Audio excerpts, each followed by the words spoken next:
Hello and a very warm welcome to all of you. I'm Sayukta from Beautiful Spotless Skin team, and I'm sure all of you must be having a good time, having good health. Today we are going to talk about something which is very important. It is a very common chronic skin condition. Yes, I mean acne. June is also Acne Awareness Month, and throughout this month we have been trying to spread as much awareness on acne as possible. So today again we are here with a very new session with our skin expert of today's, and today we'll talk about what is acne, why it happens, who are more prone to having acne, what to do in case we have acne, and how to take care of it, how to manage acne. Plus, another very common saying in medical fields says that prevention is always better than cure. So is there any way we can prevent having acne? So these are the things that we'll try to talk during this conversation that we are going to have with our skin expert. So before we are joined by our skin expert of today's, let me introduce him to you. Today we are going to have Dr. Prateek Maharana, a renowned skin expert from Bargarh, Odisha.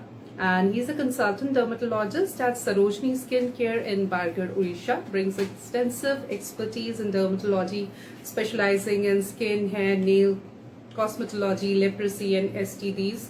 With an impressive academic journey encompassing MBBS from VIMSAR, Burla, MD from SCB, Cuttack, and DNB from New Delhi. He has been recognized for his exceptional contribution in this field. He is the recipient of the prestigious Dr. R.N. Datta Gold Medal in 2019.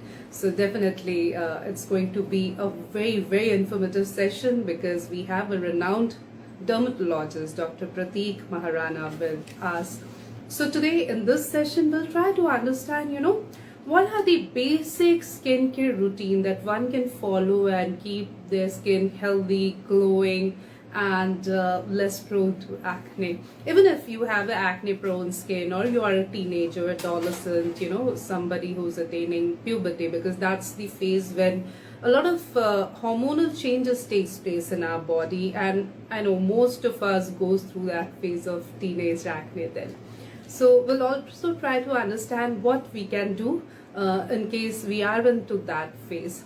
Plus those who have oily skin, who have acne prone skin, what should they do? Many times people who have hair related or scalp related issues like dandruff, fungal infection, they also experience acne on their forehead, on their backs, etc.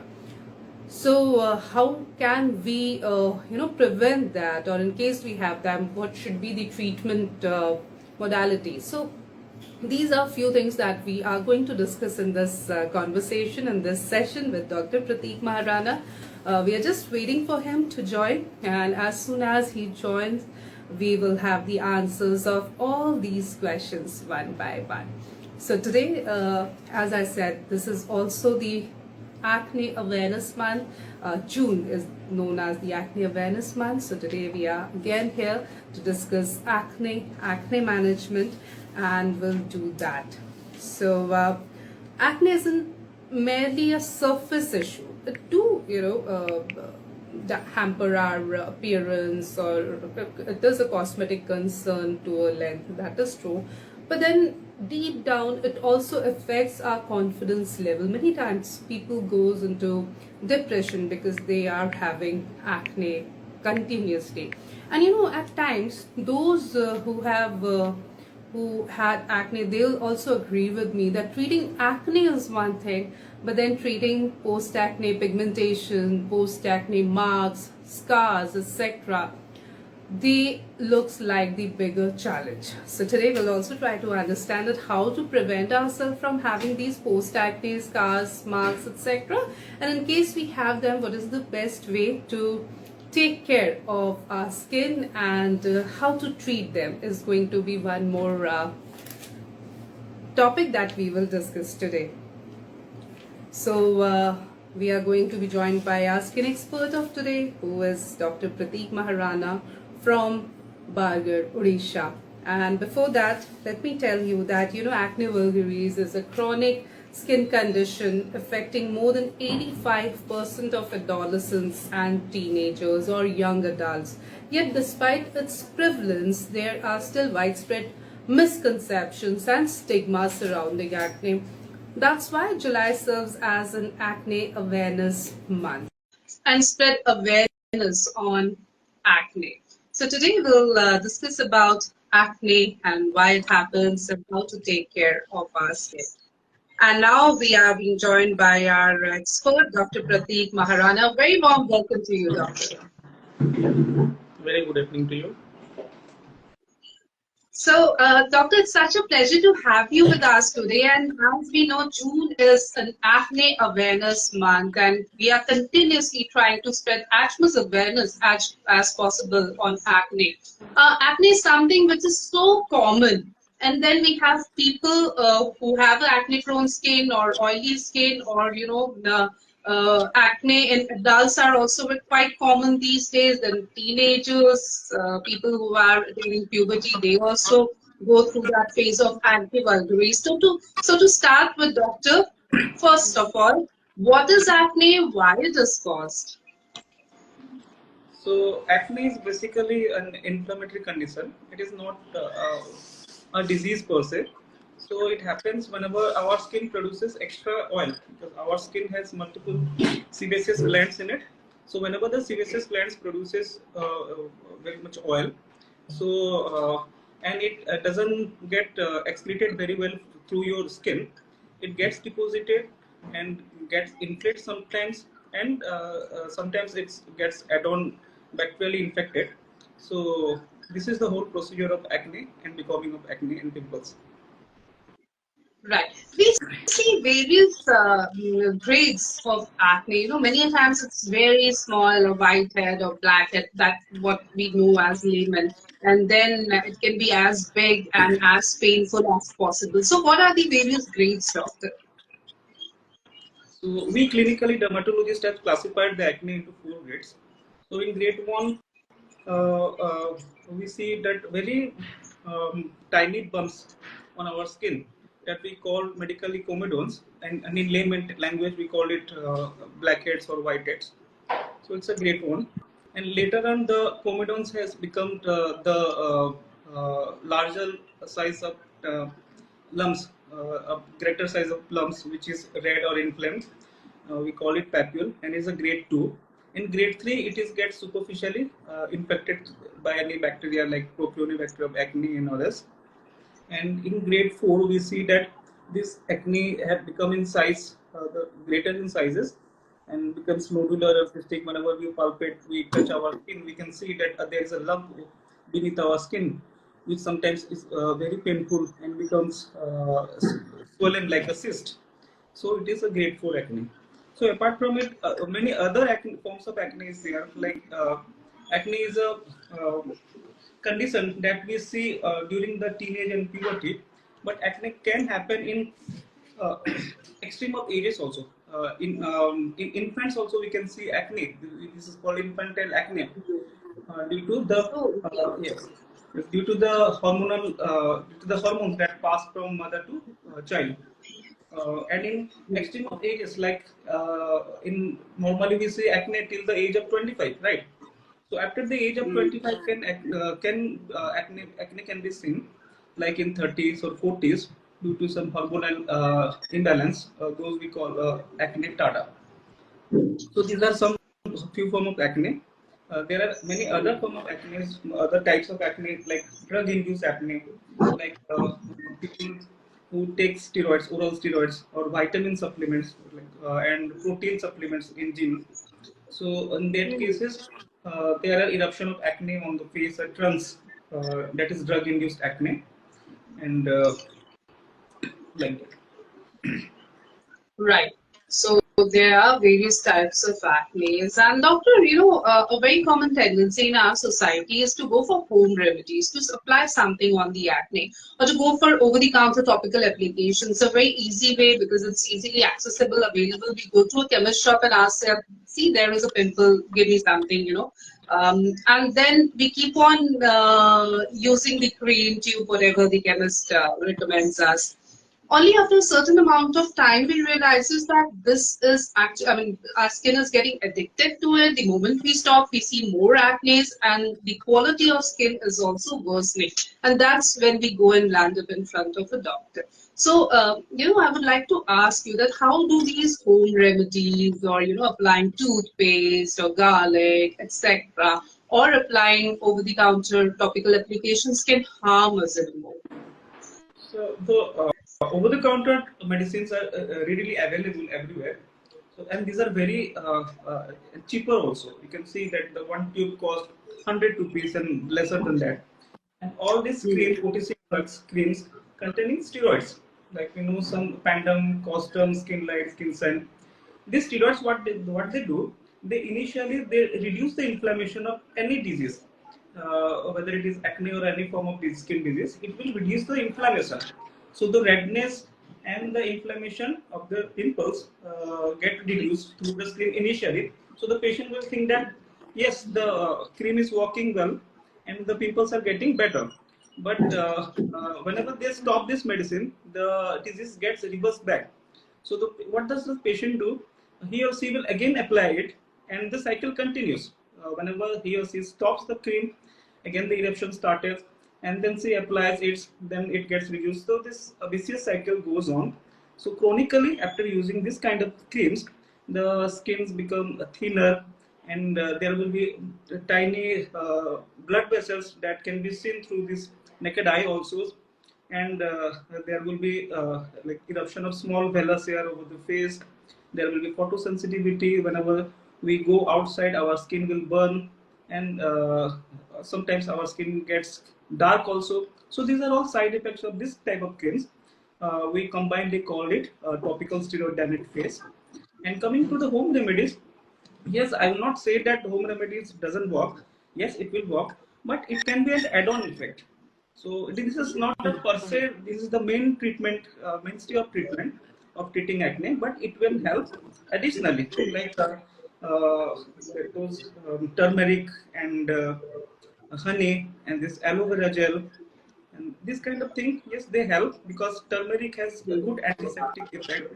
Aloe vera has good soothing or moisturizing effect, and honey is also having antiseptic and anti-inflammatory effect. And all these latest medicines have come derived from this Ayurvedic product also. So this sometimes may help, but you need to see your dermatologist. And because like I said, the grades of acne, your doctor will treat you according to the grades of acne. And in the home remedies, you can apply that multani mitti, because multani mitti will absorb the oil of the face, and turmeric, aloe vera, this kind of things. But yes, not to the OTC drugs. Right. And doctor, when a patient comes to you with acne, are there tests that you normally recommend, or just by clinical investigation, you are sure that this is the acne and probably this is the cause?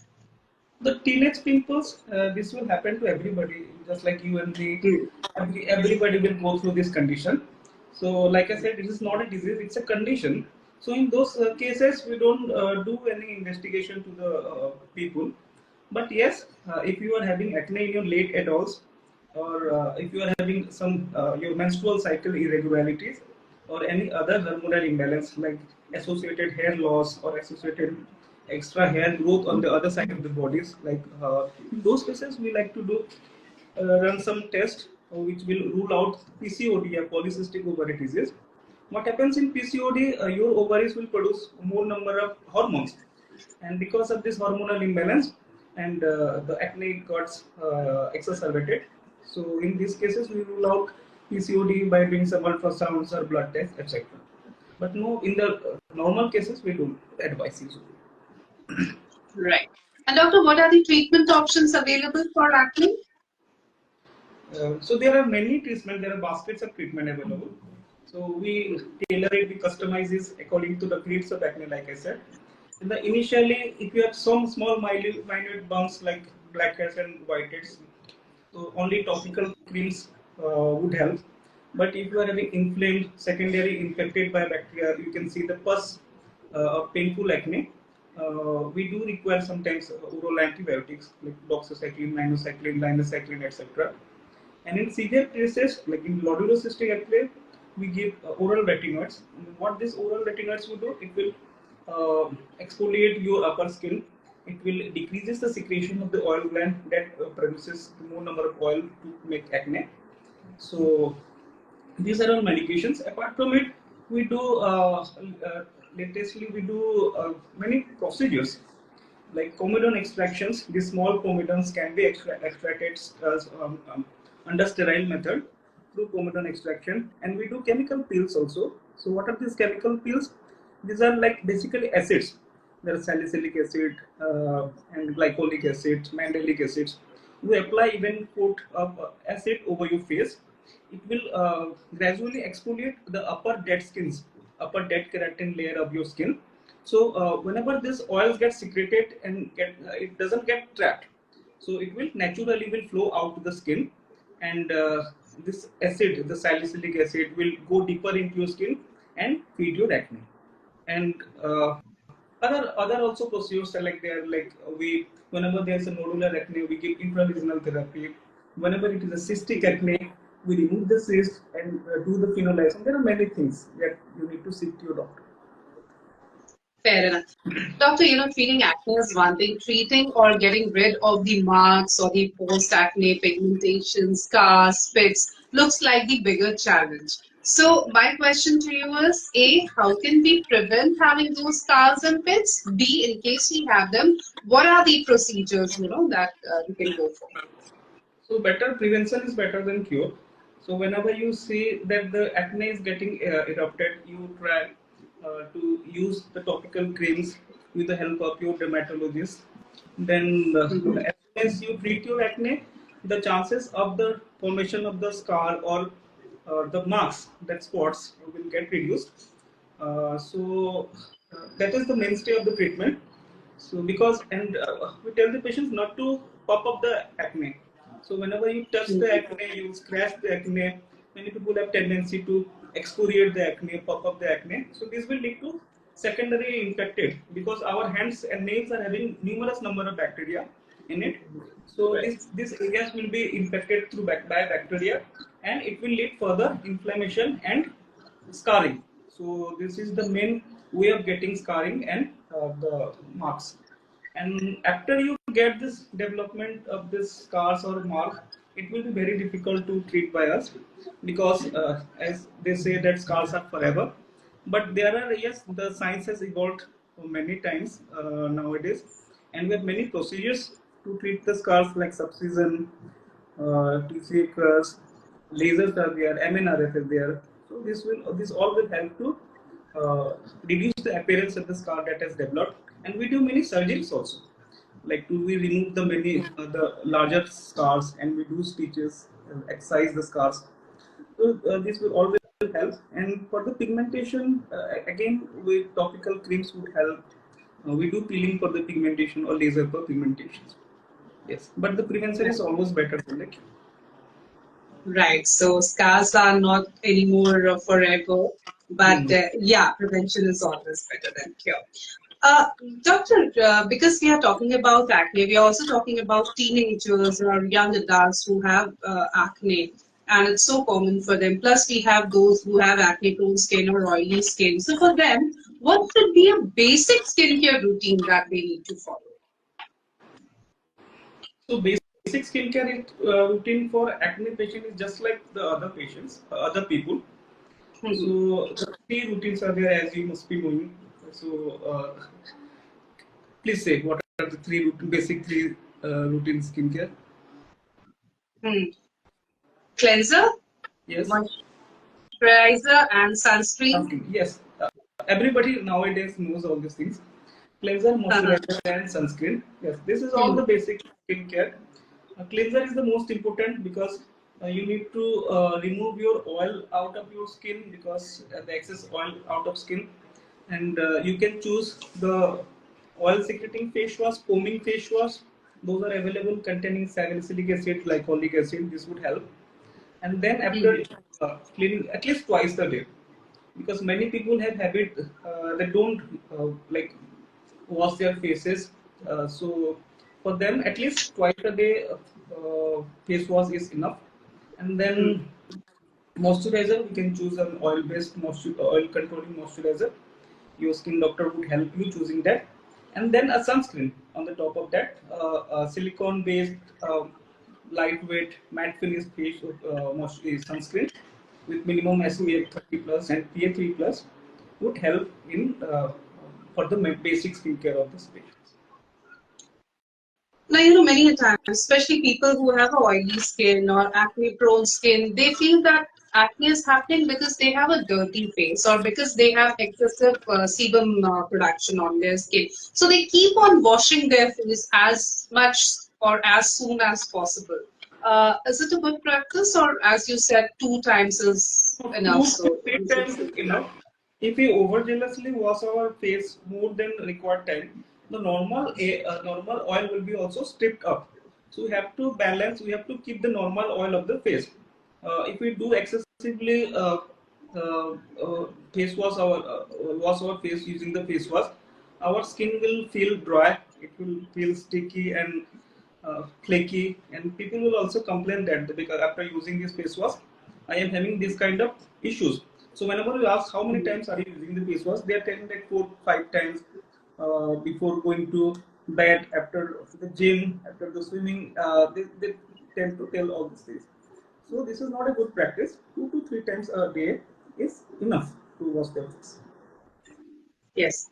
And for moisturizer and sunscreen, doctor, because oily face or people who have acne prone skin, they mostly avoid using moisturizer, saying that I'm already having such an oily face. Same with sunscreen. They'll say that I don't want to layer up, my acne with sunscreens, etc. So anything in particular to look for when we are going to buy a moisturizer or a sunscreen for, especially for acne prone skin people? Yes, we can always choose a non-comedogenic gel-based product. Whenever you go to the shop and buy something from online, please check it must be written non-comedogenic, means it doesn't cause comedons or acne. And again, it's gel-based product because there are many products like their gel, cream, lotion, ointment, serum. So don't go all for all the products. Check for the gel based because gel based products are very lightweight and you don't feel that you have applied something on your face. It doesn't feel heavy on your face. So use any gel based product, whether it is a moisturizer or sunscreen. And don't use serum because many teenagers nowadays using many of serums, day serum, evening serum, night serum, with the help of this latest influencer on social media. And don't go for that because this serum will also aggravate the production of acne. Because what the serum will do, they will occlude your face and they will not help releasing out the normal sebaceous secretion. So don't use serum if you have oil-based acne-prone skin. Doctor, as you said, people are also experimenting a lot on your skin with products because market is flooded with products. As you mentioned, influencers on various social media platforms are also endorsing products. So we keep on buying like so many products, and every month we are changing our products. So do such practices also, can lead to acne formation or worsening of our skin condition? Yes, we every people have different kind of skin type, right? The products that has been endorsed by social media influencer or the celebrities, these are not recommended for every skin type because we have some skin type. I have some skin type, so this doesn't suit for all the patients. So frequent change of this skincare product will also aggravate the formation of acne. So I advise my patient less is more. Use less number of product, but consistently apply it. If you find it suitable for your skin type, then consistently use it. Don't use this product and that product after 1 month. This will harm you rather than helping your skin out. Right. And doctor, any dietary precautions or any correlation between food or dairy products with acne formation? Yes, you have mentioned the dairy products. Dairy products is in studies it is mentioned that dairy products, milk and milk items would aggravate acne because they release some kind of hormones like insulin growth factor, which will aggravate the formation of the acne. So apart from it, we can reduce the high glycemic uh, food in our diet. We can reduce the calorie diet. We can take low glycemic index food. We can take fish liver oil, omega-3 fatty acid, and healthy balanced diet. And additionally, this vegetables and fresh fruits and vegetables have lots of antioxidant, which will help for your smoother and healthier skin. Right. Doctor, there are so many questions by our viewers. I'll just take a couple of them. So, Rishabh is here asking, Doctor, how can acne be managed in older adults? Older adults, we would first address the why the acne is appearing in older adults, because acne is something that we see below the age of 25. So in older male or female, we need to rule out what is the cause behind it, whether it is a PCOD or other hormonal imbalance, or we can see that like you said, very wrong product if somebody is applying, and frequent change of face products, or using heavy makeup, excessive makeup. So these are all the things we have to rule out. And using excessive hair oil, or if you are having excessive dandruff on your scalp, this will also aggravate your acne. So in old case, we have to rule out these things, and we give some medications for 2 to 3 months, and it will get treated. Priya is here asking, Doctor, can acne impact a person's mental health? Yes, obviously, because if acne will happen to me or you, we can manage it mentally. But if it happens to a teenage or an adolescent, this is very pathetic for them, because so Hmm. yeah. So this is a phase Yeah, of so life. motivated on, yeah, But right. we need to see And Doctor, before consultant, we start, because if you like think that yeah, this is an age related thing, this will come and go, we don't need to treat that. So this is a blunder, because this will again leave scars or pigmentation, like I said. So yes, this is a condition that happens in adolescence, but you also need it to treat it as fast as possible. absolutely. And Dr. Prateek, before we sum up the whole session, any take-home message for our viewers? Take home message is acne is a very common condition, happens to every person in their life once and all. And don't use the OTC products, and this is the main take home message. And what I will say, don't fall for these influencers, that whatever they say, don't take it with closed eyes. And yes, just wash your face, clean your face twice a daily. Use a basic skincare product, skincare routine, moisturizer, sunscreen. And whenever you have some symptoms, then do visit your dermatologist. And that's it. Thank you so very much, Dr. Prateek Maharana. It was wonderful talking to you. Thank you for this very informative session. Thank you once again. Thank you. And viewers, thank you for joining us. Have a great evening ahead. Take care of yourself. Stay happy. Stay healthy. Goodbye.